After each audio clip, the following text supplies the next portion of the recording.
And we're back. So, September 17, ako lang mag-isa. So, usually pag Wednesday, boring ang aking vlog. May carry-over lang sa race number 1 ng Benta Pecta. Race number 1, sa high level. Siya ay may 1.13. So, kasi may bute na segunda na kay Samboy sa barrier. So, yan ang first choice ko. Second choice ko yung Love on Top. Tinalo niya nito Cervese. Yan, second choice ko yung Love on Top. Third choice ko si Royal Salute. Baka maganda na yung takbo na papahinga na, baka gumaganda na yung tsura. So, pero yung Uno Magnifico at Cerveza may panalo rin. So, anybody's race and non-winner. Marami na kayo, pero kung ako tatanungin nyo, 1, 7, and 4. Right? Race number 2. Kaya ni high level, yung speed, steady cut, 1.15, 115.6. Galing sa barrier, so may bute. Second choice ko yung Great Angie. And third choice ko yung pinapatok nilang Ma'am Jen nung nakaraan. So baka magka-solo airing yan, mukhang walang mabilis. 4, 5, and 2. Right. Race number 3, parang lamang itong kata niya sa non-winner. Kasi yung enough is enough, parang hindi enough dahil pa nating segunda, tersera.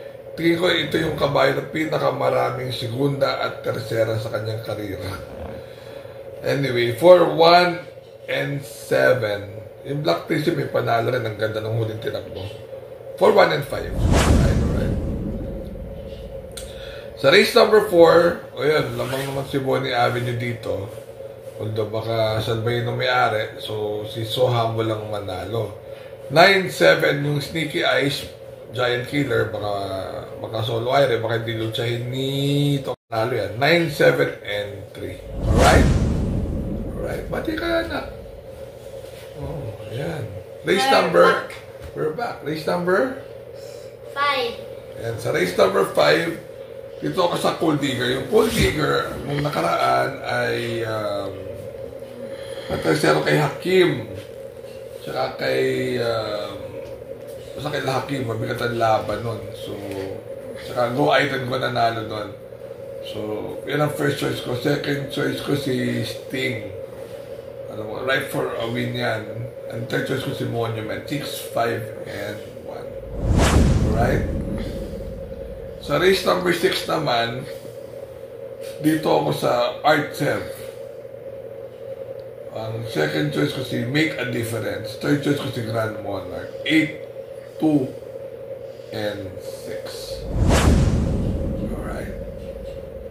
At sa last race naman, na walang kalatoy-latoy na vlog, well, durian, lamang. Pero medyo mabaho yung tinatagbo niyan. Second choice ko si Figure It Out. At third choice ko si Mythic Layla. 7, 1, and 3. Alright, sana swerte kayo, pagpalain kayo ng Panginoon. Remember to be good because God is good all the time. Quick Wednesday vlog. So, this weekend, mas exciting kasama ko yung mga pangit. Thank you, bye-bye.